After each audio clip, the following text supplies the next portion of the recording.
The day you turn 18 in the state foster care system isn't a celebration, it's an eviction. There was no cake, no balloons, and no tearful goodbyes. There was only the harsh, fluorescent lighting of the St. Jude's Home for Boys Administrative Office. Mrs. Beatrice Gable, the facility director whose stern face had been the only constant in my life for 12 years, pushed a thin manila envelope across her scuffed mahogany desk. "The state's funding ends today, Isaac," she said, her voice betraying a microscopic tremor I had never heard before. "But an attorney dropped this off for you last week. It was instructed to be given to you on your 18th birthday. Good luck." I walked out of St. Jude's with my belongings in a black trash bag and that thin envelope tucked into my jacket. Sitting on a damp bus bench in the Seattle drizzle, I tore it open. Inside was a letter from a lawyer named Rico Sterling, a heavy iron key, and a deed to a property in the remote Appalachian foothills of West Virginia. The letter was brief.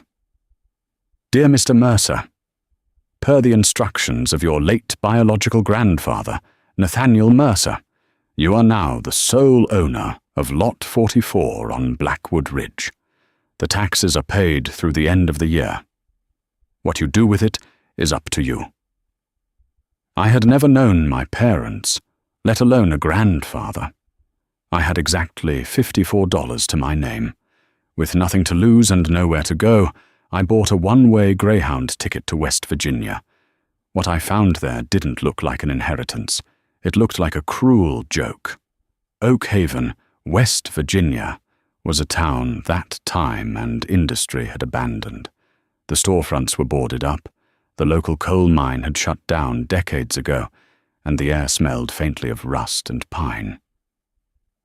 When I finally hiked the 3 miles out of town to Blackwood Ridge, I expected to find a dilapidated cabin or a farmhouse.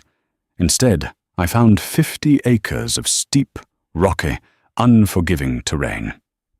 There was no house, there was no shelter. At the base of a massive limestone cliff face sat a steel door, rusted orange and brown, secured by thick chains and a heavy padlock. I stood in the mud, 18 years old, freezing, realizing my grand inheritance was a hole in the ground. That afternoon, I walked back into town to buy a cheap tarp and some canned beans. At the local hardware store, the owner, an older man named Gregory Hayes, noticed the deed sticking out of my pocket. "You the new owner of the Mercer tract?" Gregory asked, his eyes narrowing. "I guess I am," I replied defensively. "Be careful," he warned, leaning over the counter. "Thomas Harris has been trying to get his hands on that land for 10 years. His family practically owns the county. He thinks there's leftover coal veins in there, but nobody's been able to crack that door since your granddaddy sealed it in the 80s.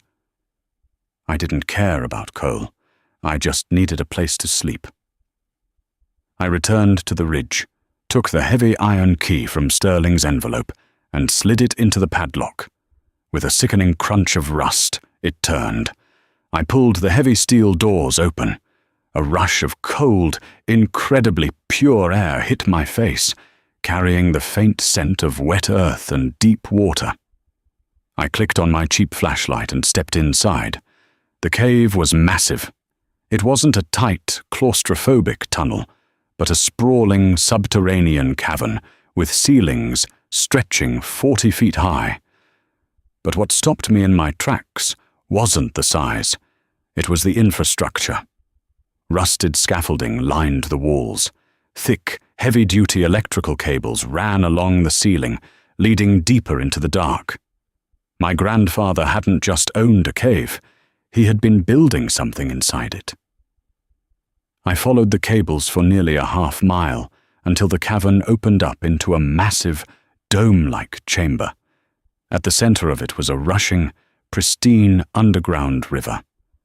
But the real discovery was sitting on a wooden desk near the water's edge, a set of leather-bound journals wrapped in oilcloth to protect them from the damp. I spent the next 3 days living in a tent just inside the cave entrance, reading Nathaniel Mercer's journals by flashlight. My grandfather had been a brilliant, eccentric engineer. In the 1980s, he discovered that this cave system sat over a localized, highly active geothermal vent, intersected by an icy, massive aquifer. He realized that the cave naturally maintained an ambient temperature of exactly 52 degrees Fahrenheit year-round, while possessing the potential to generate its own limitless, clean electricity. He was decades ahead of his time. He wanted to build an off-grid, self-sustaining sanctuary. But Thomas Aris's father, a ruthless coal baron, saw my grandfather's clean energy project as a threat to his local monopoly. The journals detailed a horrifying campaign of sabotage, cut funding, destroyed equipment, and finally, violent threats that forced my grandfather to seal the cave and flee, leaving his family behind to protect them. My grandfather died broken and penniless, but he had legally locked the land in a trust that couldn't be touched until I turned 18. I closed the final journal. I wasn't just broke. I was sitting on a gold mine of clean energy and natural cooling. But I was a teenager with a high school diploma and zero capital. I needed a plan. The tech world was facing a massive crisis. Data centers. The servers that ran the internet were generating immense amounts of heat, requiring billions of gallons of water and massive amounts of electricity to cool down. I had a naturally cooled, hyper-secure 52-degree cavern with its own water supply and geothermal potential. I hiked into Oakhaven, went to the public library, and used their ancient computers to start sending emails. I didn't reach out to massive corporations. They would steal the land from me in a heartbeat. Instead, I scoured tech forums for independent green tech engineers. That's how I found Chloe Bennett.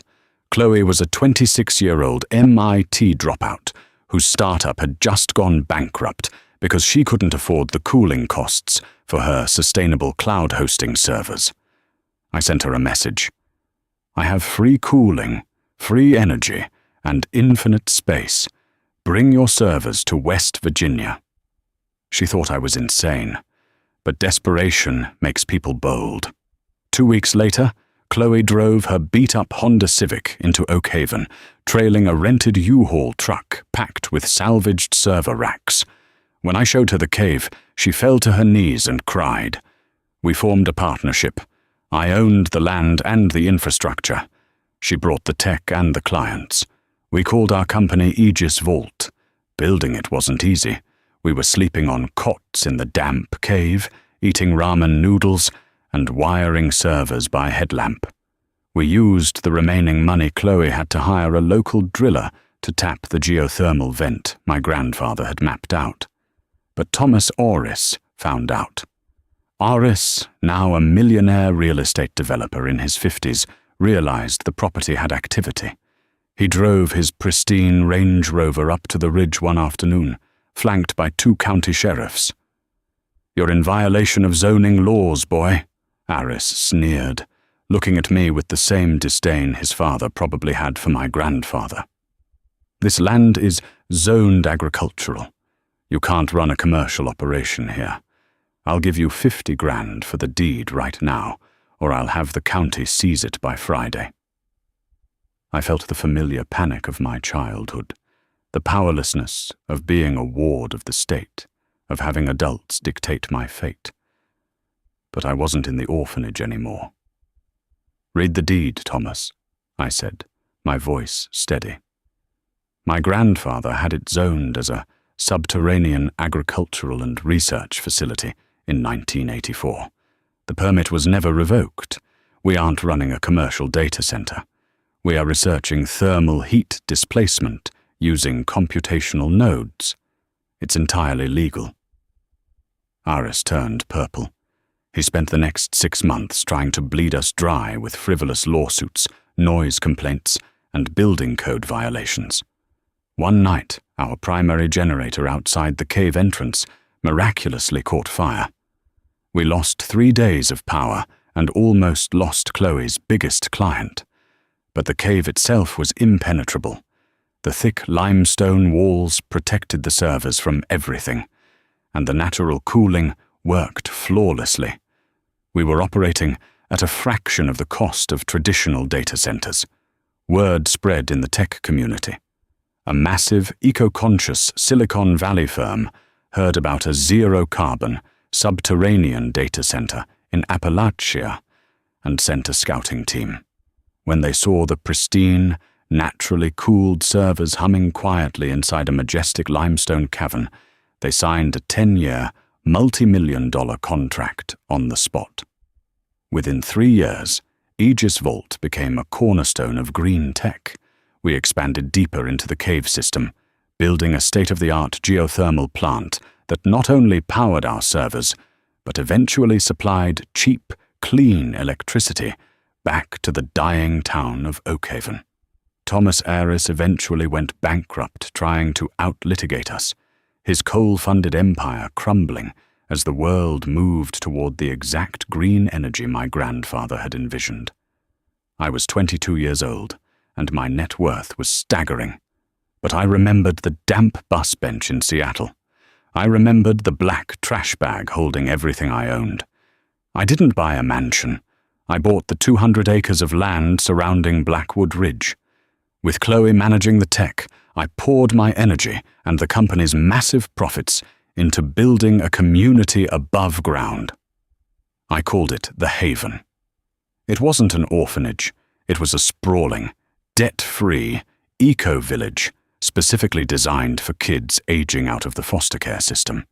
We built modern apartments, a trade school, and an agricultural center powered by the cave's excess geothermal heat. We offered free housing, education, and guaranteed jobs at Aegis Vault for any aged-out foster youth who needed a place to land. We gave them what I never had, a safety net. On the day we officially opened the Haven, hundreds of people gathered on the ridge. As I stood at the podium, looking out at the faces of teenagers who were just as scared and lost as I had been, I saw a familiar face in the crowd. It was Mrs. Beatrice Gable. She looked older, leaning heavily on a cane, but her stern face broke into a gentle smile as I stepped off the stage and walked toward her. "You came all the way from Seattle," I said, stunned. "I wouldn't have missed it, Isaac," she replied softly. She looked past me, toward the massive steel doors of the cave, now flanked by sleek glass and solar panels. "He would be so incredibly proud of you." I frowned. "Who? Mr. Sterling? My grandfather?" Beatrice reached into her purse and pulled out an old, faded photograph. It showed a younger Beatrice standing next to a tall, familiar-looking man with grease on his hands. They were standing in front of the very cave doors I had unlocked 4 years ago. The air left my lungs. When Nathaniel realized Thomas Aris's father was going to kill him, he knew his family would be targeted too, Beatrice whispered, tears pooling in her eyes. I changed my name. I went into the state system as an administrator to make sure I could watch over his descendants. To watch over you, Isaac. I had to be strict. I had to prepare you for how cold the world would be.